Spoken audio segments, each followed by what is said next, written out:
شروع کرتے ہیں اللہ کے بابرکت نام سے جو بڑا مہربان اور نہایت رحم والا ہے۔ تمام تعریفیں میرے اللہ رب العزت کے لیے ہیں۔ ہارر سٹوریز اردو کے معزز ناظرین کو میری طرف سے السلام علیکم۔ امید کرتی ہوں آپ سب لوگ خیریت سے ہوں گے، جہاں ہوں گے خوش ہوں گے۔ آج آپ لوگوں کے لیے بہت ڈراؤنی کہانیاں لائی ہوں جنہیں آپ لوگ بہت پسند کریں گے۔ آج کی پہلی خوفناک کہانی عارفہ شیئر کر رہی ہے۔ عارفہ کہتی ہے، میں اپنی سٹی کا نیم نہیں بتانا چاہتی۔ آج سے 10 سال پرانی بات ہے، ہم لوگوں نے ایک گھر رینٹ پر لیا۔ وہ گھر جو تھا وہ گھر خاصا بڑا تھا۔ اس گھر میں ایک بیسمنٹ بھی تھا۔ وہ بیسمنٹ جو تھا وہ بڑا ان لوگوں نے خوبصورت سٹائل کا بنایا تھا۔ اس کے سینٹر میں ایک ہال نما کمرہ تھا اور اس کے سینٹر میں ایک باقاعدہ گلاس وال بھی لگائی گئی تھی پارٹیشن کے لیے۔ ہم لوگوں کو وہ جگہ بڑی اچھی لگی۔ ہم لوگ جب وہاں پر شفٹ ہوئے، سردیوں کا موسم تھا، ہم لوگ بیسمنٹ میں بہت کم جاتے تھے، بس ایک آدھی بار دیکھ کر ہی آئے تھے۔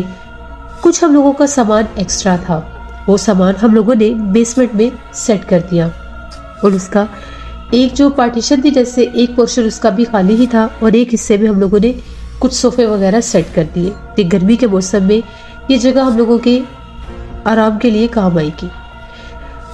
خیر ایک دفعہ ایسا ہوا، ہم لوگوں کے گھر میں مہمان آئے ہوئے تھے، میری سسٹر آئی ہوئی تھی، ان کے بھی بچے تھے، میرے بھی بچے تھے۔ یہ لوگ سب کھیلتے کھیلتے یہ لوگ بیسمنٹ میں چلے گئے اور ہم لوگوں کو نہیں پتا تھا۔ ہم لوگ اوپر جیسے کوکنگ میں اور کام کاج میں بزی تھے۔ تھوڑی دیر کے بعد میری بیٹی بھاگتی ہوئی اوپر آئی اور آ کر یہ کہتی ہے کہ مما، بیسمنٹ والا جو دوسرا حصہ ہے وہاں پر ہم لوگوں نے ایک بچے کو اور ایک آنٹی کو دیکھا ہے، ہم لوگوں کے گھر میں کوئی مہمان آئے ہیں۔ میں نے اس سے کہا کہ کیا مطلب مہمان آئے ہیں؟ اس نے کہا کہ نیچے والے ہم لوگ جہاں پر کھیل رہے تھے بیسمنٹ میں، وہاں پر ایک آنٹی اور ایک بچہ بھی ہے۔ مجھے لگا کہ شاید یہ مذاق کر رہی ہے، جیسے بچے کہانیاں بناتے ہیں، یہ لوگ کھیل رہے ہوں گے۔ میں نے اسے کہا کچھ نہیں ہے، اچھا جاؤ کھیلو۔ وہ پھر چلی گئی۔ تقریباً ایک آدھے گھنٹے کے بعد کھانا بن گیا، ہم لوگوں نے ان کو اوپر بلا لیا۔ بچے جو تھے وہ تھوڑے تھوڑے جیسے عجیب سی ان کی حالت ہوئی تھی، صحیح سے کھا بھی نہیں رہے تھے۔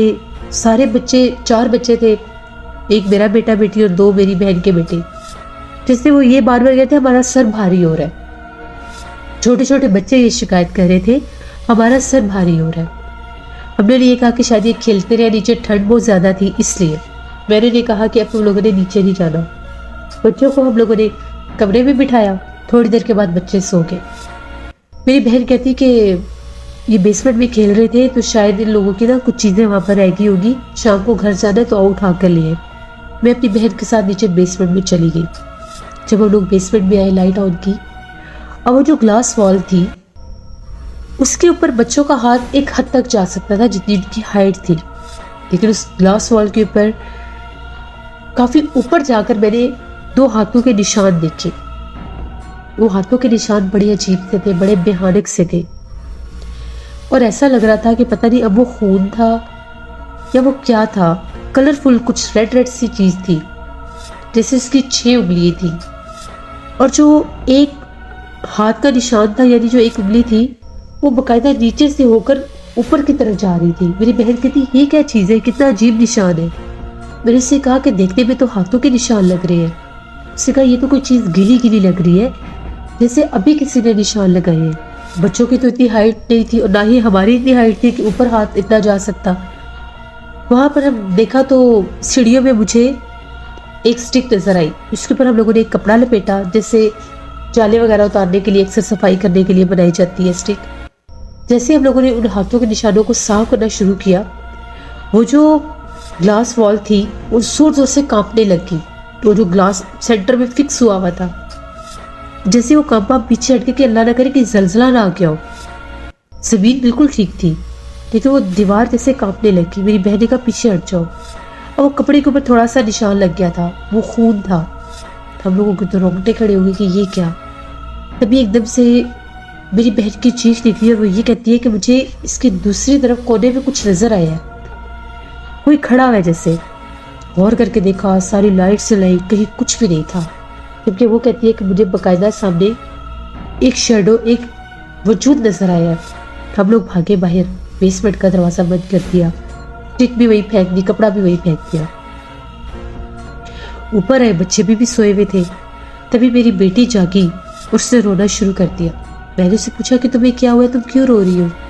اس نے یہ کہا کہ مجھے ابھی وہ جو آنٹی میں نے نیچے دیکھی تھی وہ بھی ادھر کمرے میں کھڑی نظر آئی ہے اور انہوں نے بہت زور سے میرے بال کھینچے ہیں. ہم لوگوں کو بڑا ڈر لگنے لگے کہ کیسی باتیں کر رہی ہے. ہم لوگ ابھی نیچے سے آئے ہیں, اوپر کوئی بھی نہیں تھا اور باقاعدہ اس کے بال کسی نے کھینچے ہوئے تھے. اس کے بال ٹوٹ کر بیڈ سے اور بیڈ کے اوپر اور بیڈ سے نیچے بھی گرے ہوئے تھے. اتنی زور سے اس کے بال کھینچے تھے کسی نے. بڑی مشکل سے اس کو چپ کروایا. شام کو میرے ہسبینڈ آئے, انہیں ساری بات بتائی. میری سسٹر کے بھی ہسبینڈ تھے, انہیں بھی ساری بات بتائی. وہ لوگ بڑے پریشان. ان لوگوں نے کہا کہ اندر جا کر دیکھتے ہیں کہ آخر معاشرہ کیا ہے. ہم لوگوں نے منع کیا, لیکن ان دونوں نے وضو کیا. وضو کر کے سورۃ یاسین پکڑ کر وہ لوگ بیسمنٹ میں گئے. تو جو ہی وہ لوگ اندر گئے, اندر اس حد تک گندی اسمیل تھی, نعوذ باللہ, جس طرح سے کوئی مردار ہوتا ہے. ڈے ٹائم کوئی بیڈ اسمیل نہیں تھی, کچھ بھی نہیں تھا. باقاعدہ ہم لوگوں نے وہاں پر سامان سیٹ کیا تھا اور جو گلاس وال تھی اس کی دوسری طرف خون کے چھینٹے تھے اور تازے خون کے چھینٹے تھے اور پورے اوپر سے بہہ کر نیچے آ رہے تھے. اور ایک بہت بھیانک چہرہ دیوار کے اوپر نمودار ہوا ہوا تھا جو پہلے نہیں تھا.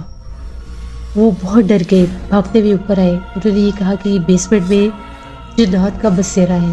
میرے بہنوئی نے بتایا, کیونکہ وہ کچھ صاحب علم کے پاس اٹھتے بیٹھتے تھے, ان کو کچھ ان چیزوں کا نالج تھا. انہوں نے کہا کہ بھول کر بھی اس بیسمنٹ میں نہ تو خود جانا نہ ہی بچوں کو بھیجنا. یہاں پر جنات ہیں جو اس بچی کو بھی اب تنگ کر رہے ہیں. پھر دم کیا میری بیٹی کو, انہوں نے بھی دم کیا. ہم لوگوں نے بھی آیت کرسی پڑھ کر دم کیا. وہ لوگ تو شام کو واپس چلے گئے. رات ہوئی, میری بیٹی کی طبیعت بہت خراب ہو گئی. وہ روئی جا رہی تھی. وہاں پہ یہ کہتی میرے سر میں درد ہے, مجھے ڈر لگ رہا ہے. اس کی عمر 12 سال تھی. بڑا سمجھایا کہ کچھ بھی نہیں ہوگا, تم ٹھیک ہو جاؤ گی. وہ بار بار یہ کہتی تھی مجھے وہ آنٹی بار بار نظر آ رہی ہے. کبھی کس طرف اشارہ کرتی تھی, کبھی کس طرف اشارہ کرتی تھی. ہمیں کچھ نظر نہیں آ رہا تھا. میرا بیٹا سو گیا, اس کو بھی بڑی مشکل سے سلایا. سارے ہم لوگ ایک ہی روم میں سوتے تھے. میں اور میرے ہسبینڈ باہر بیٹھے چائے پی رہے تھے ٹی وی لاؤنج میں. تبھی ایک دم سے جس کمرے میں میری بیٹی سو رہی تھی وہاں سے بہت ڈراؤنی آواز آئی. آواز ایسی تھی جس طرح سے کوئی ایک عجیب سی آواز نکالتا ہے. نہ رونے کی آواز تھی نہ ہنسنے کی آواز تھی, بڑی بھاری سی کوئی آواز تھی. جب ہم نے وہ آواز سنی, آواز کسی عورت کی تھی. ہم لوگ بھاگتے ہوئے اندر گئے تو کیا دیکھتے ہیں, میری جو بیٹی تھی وہ باقاعدہ بیڈ سے تھوڑی سی اونچی تھی ہوا میں, جیسے اس کو کسی نے پکڑا ہوا ہے. اور ایسے لگ رہا تھا کہ جس طرح سے بڑی تیز ہوا چل رہی ہے اس کمرے میں. میری تو چیخیں نکل گئی. میں تو بھاگی اور اپنی بچی کو کھینچنے کی کوشش کی. وہ اتنی وزنی تھی جیسے باقاعدہ اس کو کسی نے پکڑا ہوا ہے. ہم لوگوں نے آیت الکرسی جیسی اونچی آواز میں پڑھی, وہ ہوا بھی غائب ہو گئی اور بچی کو کسی نے جیسے بیڈ کے اوپر پھینک دیا. اب ہم لوگ بہت ڈر گئے. فوراً سے بچوں کو اٹھایا, میری بہن کے گھر گئے, انہیں ساری بات بتائی. وہ لوگ الگ پریشان. اب میرے بہنوئی ایک صاحب علم کو جانتے تھے, ان سے رابطہ کیا. رات 12 بجے کا ٹائم تھا. وہ اپنے گھر پر ہی تھے. ان کے گھر بچی کو لے کر گئے, دم کروایا. ان کا یہ کہنا تھا کہ اس بچی کے ساتھ جنات ہے, اس کے پیچھے ہے وہ جنات. یہ بالکل ان کے قریب گئی ہے اور اس سے باقاعدہ ان کو بلایا بھی ہے. اس نے بتایا کہ وہ آنٹی اور بچہ سامنے بیٹھے ہوئے تھے. ہم لوگ ان سے باتیں کر رہے تھے. میں نے ان سے بات بھی کی تھی. باقی بچے کھیل رہے تھے تو میں نے ان سے باتیں بھی کی تھی. پھر وہ اسی کونے میں چلے گئے جہاں پر وہ رہتے ہیں. اب وہ اس کو دم کروایا. انہوں نے یہ کہا کہ اس بچی کو اس گھر میں لے کر نہیں جانا ورنہ وہ جنات اس کو مار دیں گے. پھر ہم لوگوں نے اس گھر میں آئے ہوئے 10-15 دن ہی ہوئے تھے. میری بہن کے ساتھ والا ایک گھر تھا, ان کا پورشن خالی ہونا تھا 10 دن کے بعد. ہم لوگوں نے ان سے ریکویسٹ کی کہ یہ پورشن آپ ہمیں دے دیں, ہم لوگ آپ کو رینٹ زیادہ دے دیں گے. وہ لوگ مان کے 10 دن اپنی بہن کے پاس رہے. وہ گھر خالی رہا, بند رہا. جو کچھ وہاں تھا جیسا تھا ویسے ہی چھوڑ کر آ کے ہم لوگ. 10 دن کے بعد جب وہ گھر خالی ہوا, وہ صاحب علم جو تھے انہوں نے ایک تعویذ دیا. میرے ہسبینڈ نے وہ تعویذ اپنے گلے میں پہنا اور وہ وہاں سے سامان اٹھوانے گئے. ان کا یہ کہنا تھا کہ جو بھی جائے اس تعویذ کے ساتھ یعنی اس گھر میں جائے. میں اپنے ہسبینڈ کے ساتھ کی, ان کے پاس وہ تعویذ حفاظت کا تھا. ہم لوگوں نے وہاں سے سامان اٹھوایا, بیسمنٹ سے سامان اٹھوایا. انہوں نے خود جا کر, میں تو اس طرف گئی بھی نہیں. ایک دن پورا لگا سامان نکلوانے میں. رات کو میری طبیعت بہت خراب, مجھے بخار ہو گیا, کندھے بھاری ہو گئے اور ایک عجیب سی چیز جیسے میرے سر پر سوار ہو گئی ہے. ایسے لگتا تھا جس طرح سے کوئی میرے دماغ میں گول گول چکر جیسے شروع ہو جاتے ہیں اور کچھ شور میرے کانوں میں آتا ہے. پھر میں نے بھی دم کروایا، تب جا کر میں کچھ ٹھیک ہوئی. اللہ معاف کرے، وہ گھر اتنا سیف زدہ تھا، اتنا خوفناک تھا. پتہ نہیں اگر ہم لوگ وہاں پر رہتے تو ہمارے ساتھ کیا کچھ ہو جاتا. ان کا یہ کہنا تھا کہ وہ جان لیوا جنات ہے، اس گھر میں کبھی کوئی بھی آباد نہیں ہو سکے گا، جو بھی آئے گا اس کو جانی نقصان ہوگا، کیونکہ جو بھی جنات جہاں پر خون اور گندی بدبو آتی ہے وہ جنات جان لیوا ہوتے ہیں. اللہ کا شکر ہے پھر وہ گھر ہم لوگوں نے ایسا چھوڑا کہ کبھی اس گلی کی طرف بھی نہیں گئے. تو یہ ہم لوگوں کی ایک کہانی تھی جو میں نے آپ کے ساتھ شیئر کی. اور شکریہ عارفہ آپ کا. جیسے یہ تھی آج کی خوفناک کہانی اور اسٹوریز. اپنا فیڈ بیک مجھے ضرور دیں، آپ لوگوں کو کیسی لگی. آپ لوگ بھی اپنی خوفناک کہانیاں شیئر کر سکتے ہیں ڈسکرپشن باکس میں دیے گئے ای میل آئی ڈی nushirgul57@gmail.com پر. اس کے علاوہ آپ لوگ مجھے کمنٹ باکس میں بھی اسٹوری شیئر کر سکتے ہیں. انشاءاللہ آپ سے ریگولر اسٹوریز آئے گی. اپنا بہت سا خیال رکھیے گا. Thank you for listening my stories. Stay blessed. اللہ نگہبان.